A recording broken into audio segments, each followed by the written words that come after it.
Assalamualaikum warahmatullahi wabarakatuh. Salam sejahtera untuk kita semua. Swastiastu, Namo Buddhaya. Salam kebajikan.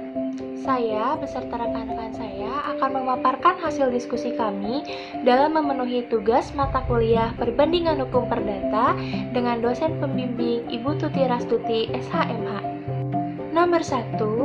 What contracts require to be made by deed and which must be wholly written? Yang artinya, kontrak apa yang harus dibuat dengan akta dan mana yang harus ditulis seluruhnya. Jawaban kelompok kami yaitu kontrak under seal yang juga dikenal sebagai a specialty of contract atau deed harus secara yang pertama tertulis, yang kedua ditandatangani oleh kedua pihak, yang ketiga diberi materai dan dikirim. Penggunaan kontrak under seal adalah untuk tipe-tipe kontrak sebagai berikut. Gratuitous promise merupakan janji yang dibuat seseorang untuk memberikan atau melakukan sesuatu dan dia tidak akan mendapatkan apa-apa sebagai imbalannya. Biasanya kedua pihak dalam kontrak mempunyai hak dan kewajiban, di mana hak dan kewajiban tersebut harus dipenuhi dan tidak boleh dilanggar. Lalu selanjutnya ada conveyance of lands atau lease of land untuk periode lebih dari 3 tahun. Dan yang terakhir ada transfers of British ships atau shares dalam kapal tersebut. Nomor 2, what contracts are unenforceable unless evidence in writing? What mean by unenforceable and evidence in this context? Yang artinya, kontrak apa yang tidak dapat diberlakukan kecuali dibuktikan secara tertulis. Apa yang dimaksud dengan tidak dapat dilaksanakan dan dapat dibuktikan dalam konteks ini? Jawaban kelompok kami adalah kontrak tertulis dibuat sebagai suatu alat bukti bagi mereka yang berkepentingan, sehingga apabila ada pihak yang dirugikan, pihak tersebut telah memiliki alat bukti untuk mengajukan suatu tuntutan ganti rugi kepada pihak lainnya. Di sini dijelaskan bahwa kontrak sebaiknya tertulis karena kontrak tersebut nantinya bisa dijadikan sebagai alat bukti dan dapat dibuktikan apabila ada salah satu pihak yang merasa dirugikan. Yang ketiga, what is contracts of guarantee and how does it differ from an indemnity contracts? Yang artinya, apa itu kontrak jaminan dan apa bedanya dengan kontrak ganti rugi? Jawaban kelompok kami, kontrak jaminan merupakan suatu kontrak yang dipergunakan untuk melaksanakan janji atau melepaskan tanggung jawab pihak yang lalai jika ia gagal memenuhi janjinya. Sedangkan kontrak ganti rugi adalah kontrak oleh satu pihak untuk menjaga yang lain tidak berbahaya terhadap kerugian, dan ini adalah cara untuk mengalokasikan dan mengelola resiko. Sebagai kesimpulan, secara jelas dinyatakan bahwa perbedaan keduanya, yaitu kontrak jaminan dan kontrak ganti rugi, ialah terletak pada syarat, pertanggungjawaban, dan bukti mengenai kontrak itu sendiri. Apakah harus tertulis atau mungkin tersirat oleh pengadilan? Oke, kita masuk ke dalam nomor 4. Expand the doctrine of part performance and give example of its operation. Atau dalam artian, jelaskan doktrin kinerja bagian dan memberikan contoh pengoperasiannya. Jawaban dari kelompok kami, doctrine of part performance ialah doktrin yang adil yang digabungkan untuk mencegah penipuan dan mengambil keuntungan ilegal karena non-registrasi dokumen.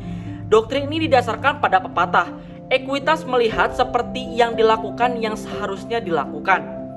Contoh, sebuah kontrak untuk mengalihkan harta tak bergeraknya kepada si B dengan cara dijual dan menempatkan B dalam kepemilikan properti itu sebelum akta jual beli dilaksanakan.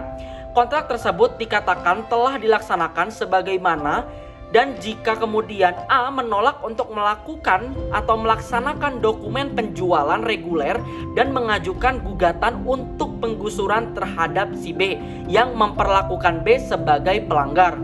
Kemudian B dapat menolak klaim dari si A dengan alasan bahwa kontrak transfer yang menguntungkannya sebagian telah dilaksanakan dan bahwa A tidak boleh menarik kembali kata-katanya sendiri. Kita lanjut kepada nomor 5. When is contract unenforceable for want and intention to create legal relation? Atau dalam artian, Kapan kontrak tidak dapat diberlakukan karena kekurangan niat untuk menciptakan hubungan hukum? Jawaban dari kelompok kami, niat menjalin hubungan hukum merupakan maksud untuk membuat perjanjian atau kontrak yang dapat mengikat secara hukum. Niat untuk menciptakan hubungan hukum merupakan salah satu elemen penting dalam pembentukan kontrak. Sebab, maksud menjalin hubungan hukum terdiri dari kesiapan salah satu pihak untuk menerima urutan hukum setelah mengadakan perjanjian itu sendiri. Niat untuk menciptakan hubungan hukum merupakan mosi dari setiap pihak. Kontraktor harus memiliki niat yang diperlukan untuk mengadakan kontrak yang mengikat secara hukum. Dengan demikian, kontrak dapat diberlakukan jika ada penawaran yang sah, penerimaan penawaran yang sah, pertimbangan dari kedua belah pihak, dan niat untuk menciptakan hubungan hukum antara kedua belah pihak itu sendiri. Lanjut kepada nomor 6, distinguish between a general and specific offers, atau dalam artian membedakan penawaran yang umum dengan penawaran yang khusus. Jawaban dari kelompok kami ialah penawaran ialah pernyataan kesediaan untuk terikat pada persyaratan tertentu yang dibuat oleh pihak pemberi penawaran kepada penerima penawaran dan dapat berupa lisan, tertulis, atau tersirat dari perilaku. Penawaran dibedakan menjadi dua, yaitu ada yang umum dan juga ada yang khusus, yang memiliki beberapa perbedaan. Seperti yang pertama, dalam penawaran umum, yaitu penawaran yang dibuat untuk dunia yang luas, yang dapat diterima oleh siapapun, dan biasanya tanpa pemberitahuan sebelumnya. Lanjut ke nomor 2, penawaran spesifik atau khusus. Ini merupakan penawaran yang dibuat oleh pihak pemberi penawaran kepada penerima penawaran tertentu atau orang tertentu. Itu hanya dapat diterima oleh orang khusus yang dituju dan tidak ada orang lain yang dapat menerimanya. Kesimpulannya, cara membedakan kedua penawaran ialah dengan melihat skala yang diberikan.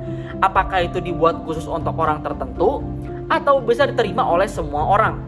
Hal ini dapat dilihat dari kondisi yang ditemukan atau dikemukakan oleh pihak pemberi penawaran kepada penerima penawaran, baik tertulis, lisan, maupun tersirat dari perilaku.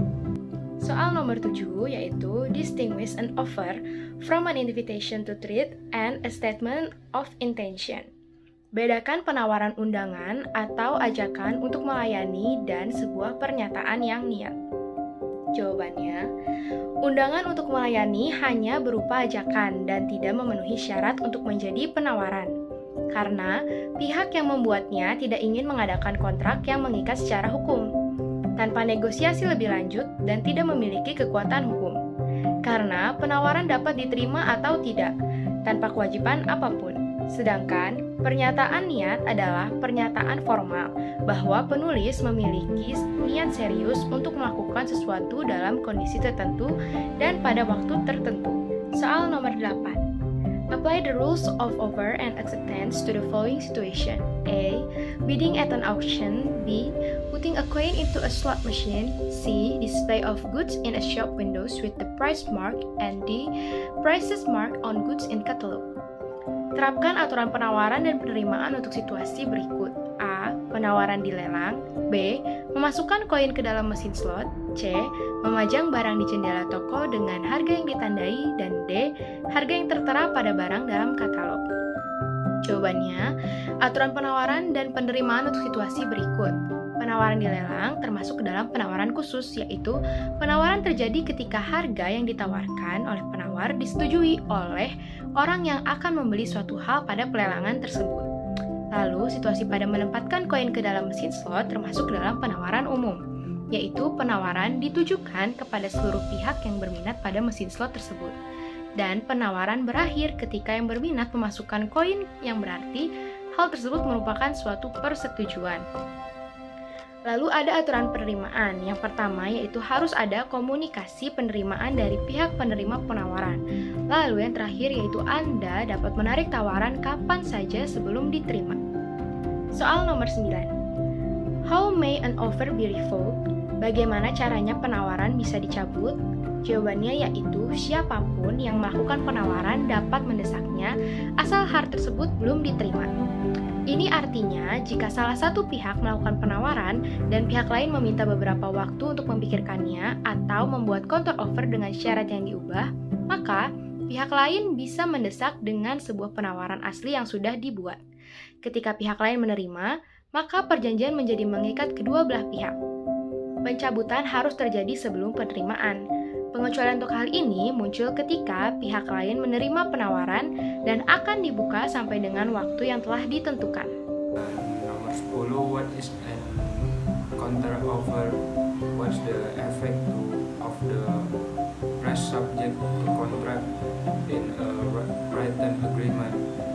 Artinya apa itu counter offer dan apa efek dari kalimat subject to contract di perjanjian tertulis? Jawabannya, tawaran balasan merupakan tanggapan yang diberikan untuk tawaran awal, dan itu berarti tawaran asli ditolak dan diganti dengan yang lain. Penawaran balasan akan memberikan orang asli yang memberikan penawaran atau penawar 3 pilihan, apakah menerima tawaran balik, menolaknya, atau membuat penawaran lain. Efek dari frase tunduk pada kontrak dalam perjanjian tertulis adalah dapat membantu mencegah salah satu pihak terikat oleh draft persyaratan hingga persyaratan akhir disepakati. Ini digunakan untuk menunjukkan bahwa para pihak masih bernegosiasi, tetapi belum mencapai kesepakatan dan tidak bermaksud untuk terikat sampai kesepakatan ditandatangani dan diberi tanggal. Nomor 11, comment on the statement that there cannot be a contract to make a contract. Mengomentari pernyataan bahwa tidak ada kontrak untuk membuat sebuah kontrak. Jawabannya, menurut kami hal ini menimbulkan ambigu atau pemaknaan ganda. Pasalnya, bila dilihat dari contoh, pada tawaran atas rumah merupakan suatu kontrak untuk membeli rumah dan membeli rumah adalah kontrak. Jadi itu bisa disebut sebagai kontrak untuk membuat kontrak. Lalu pada tawaran pekerjaan juga, yaitu kontrak kerja. Dalam kontrak kerja, pekerjaan tercakup di dalamnya. Jadi itu adalah kontrak untuk membuat kontrak. Namun secara umum, kontrak untuk menulis kontrak tidaklah efisien. Sebuah kontrak untuk membuat kontrak akan lebih informal daripada kontrak dan akan menjadi kesepakatan yang mungkin tidak memenuhi definisi umum dari kontrak. Selanjutnya, nomor 12, what form are commonly taken by tender? Formulir apa yang biasanya diambil oleh seorang tender?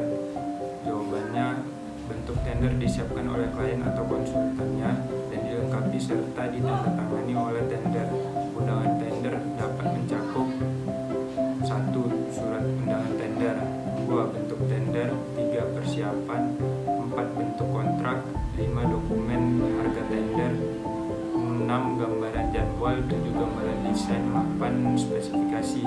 Lanjut nomor 13. A borrowed 1,000 euro from B for use in his business and said that if business was good, he will repay 1,200 euro a month's time. He had a very profitable month, but refused to honor his promise. Can be enforced it? Dalam artian, A meminjam 1.000 euro dari B untuk keperluan bisnis dan mengatakan jika bisnis A sangat bagus, maka A akan mengembalikan 1.200 euro atau dalam artian 200 euro lebih besar dari uang yang awalnya dia pinjam kepada si B dalam beberapa bulan ini. Dan bisnis A ternyata sangat menguntungkan dalam beberapa bulan ini, tetapi A menolak untuk membayar janjinya dan menepati janjinya kepada si B. Maka dari itu, apakah B bisa mendesak A untuk membayar? Maka itu jawaban dari kelompok kami adalah invitation to trade. This is a statement that is intended to elicit an offer from someone else. It has no legal force. The offer is illicit, can be accepted or not without obligation. So B can enforce it because it has no legal force. Atau dalam artian, undangan untuk menjamu ini adalah pernyataan yang dimaksudkan untuk mendapatkan tawaran dari orang lain. Ia tidak memiliki kekuatan hukum dan tawaran ini yang diperoleh dapat diterima atau tidak tanpa kewajiban. Jadi B tidak bisa mendesak A ataupun memaksanya karena tidak mempunyai kekuatan hukum yang tetap. Soal nomor 14. Under a heading articles for sale in a newspaper, A advertised as follow: nearly new Mini, good condition, £500, and his name and address. B saw that advertisement and sent a check for £500, saying in his letter, if I don't hear to the contrary, I shall assume that the car is mine and will collect it tomorrow. Is there a contract? Di bawah judul artikel untuk dijual di dalam koran, di bawahnya terdapat iklan. Ini dalam kondisi lumayan baru seharga £500 dan terdapat nama dan alamat yang menjualnya. B melihat iklan tersebut dan mengirim cek senilai £500 dengan keterangan, jika saya tidak mendapatkan kontraknya, saya akan berasumsi bahwa mobilnya milik saya besok. Apakah di situ ada kontrak? Jawabannya, dalam kasus tersebut tidak ada kontrak karena si B membuat keputusan secara sepihak tanpa adanya persetujuan dari A untuk melakukan jual beli tersebut. Dan tidak ada konfirmasi dari A apakah mobil tersebut sudah terjual atau belum. Namun, si B dapat melakukan pengambilan uang kembali apabila mobil tersebut sudah terjual. Masuk kepada perbandingan dari buku hukum kontrak karya William T. Major. Yang pertama, nomor 1, itu buku hukum kontrak karya William T. Major menjelaskan mengenai perbedaan antara kontrak sederhana dengan kontrak khusus, yang dimana kontrak sederhana biasa disebut dengan kontrak umum. Butir-butir kontrak dituangkan di dalam sebuah dokumen yang kemudian ditandatangani, diberi materai, lalu diberikan kepada masing-masing pihaknya. Hal ini merupakan formalitas yang paling lazim dalam pembuatan kontrak yang dikenal di dalam hukum Inggris.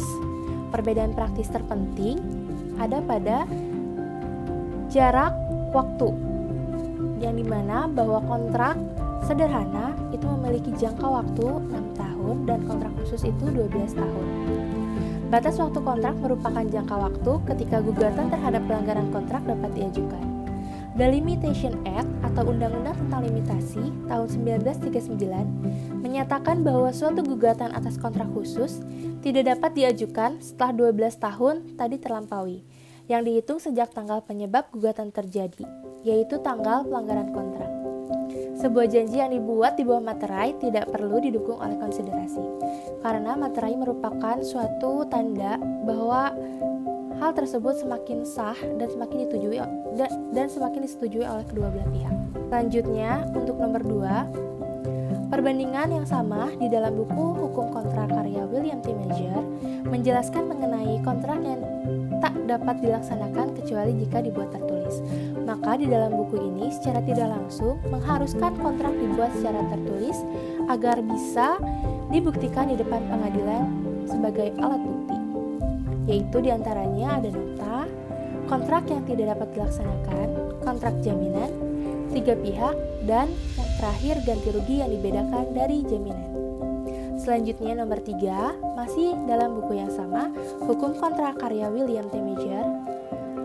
Di dalam buku ini dijelaskan mengenai kontrak jaminan, yaitu sebuah kontrak jaminan yang dibuat oleh satu pihak penjamin yang berjanji untuk bertanggung jawab atas setiap hutang, kegagalan bayar, atau kekeliruan orang lain. Nah, di sini dijelaskan bahwa kontrak jaminan berfungsi untuk menjamin dari pihak penjamin untuk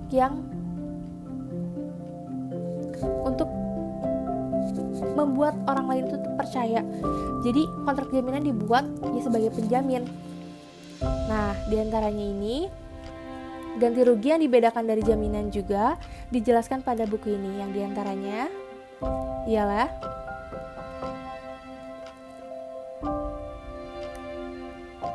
A. Penjamin menjadikan dirinya penanggung jawab sekunder, dan B. Orang yang memberikan ganti atas suatu kerugian adalah penanggung jawab primer.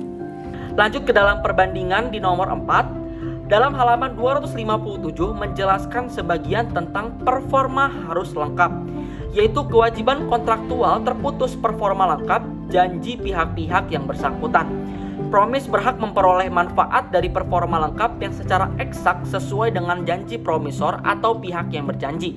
Lanjut ke dalam nomor 5, perbandingan terhadap buku William. Di bagian bab 3 halaman 43 terdapat penjelasan mengenai niat, yaitu maksud atau itikat untuk menciptakan relasi atau ikatan hukum merupakan elemen esensial, elemen yang sangat penting dan pokok di dalam kontrak.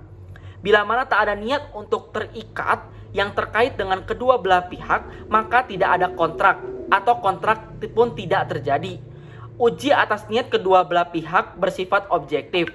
Pengadilan mencoba menguji dugaan adanya niat dari masing-masing pihak. Lanjut nomor 6, perbandingan terhadap buku William pada halaman 23 tersebut menjelaskan tentang komunikasi penawaran yang dilakukan secara khusus atau umum, yaitu sebuah tawaran bisa dikomunikasikan kepada seseorang atau sekelompok orang atau dapat pula dikomunikasikan ke khalayak umum. Yang pertama ada A. Apabila sebuah tawaran dibuat kepada seseorang atau sekelompok orang tertentu, penerimaan tak boleh dibuat untuk seseorang atau sekelompok orang yang bukan pihak yang ditawari. Yang B, ketika sebuah tawaran ditunjukkan kepada khalayak umum atau semua orang, penerimaan yang absah boleh terjadi atau dibuat oleh seseorang dengan pemberitahuan tawaran itu. Bandingan nomor 7. Pada bab 2 halaman 21 menjelaskan tentang undangan bukan sebuah tawaran, yaitu tawaran harus dibedakan dari sekedar dengan undangan untuk mengajukan penawaran.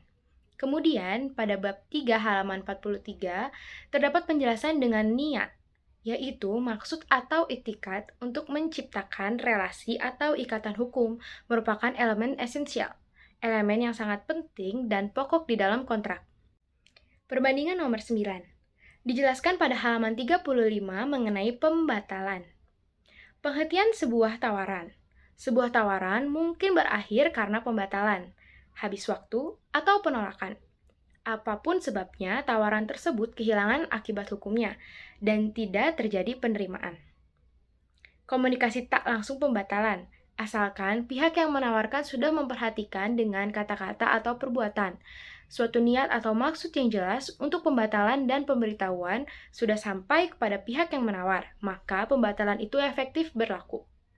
Nomor 10, di dalam buku ini pada halaman 25 menjelaskan tentang sebuah tawaran balik dianggap sebagai penolakan, yakni ketika orang yang diberi tawaran membuat sebuah tawaran balik, maka tawaran asal dianggap telah ditolak dan untuk selanjutnya tidak dapat diterima.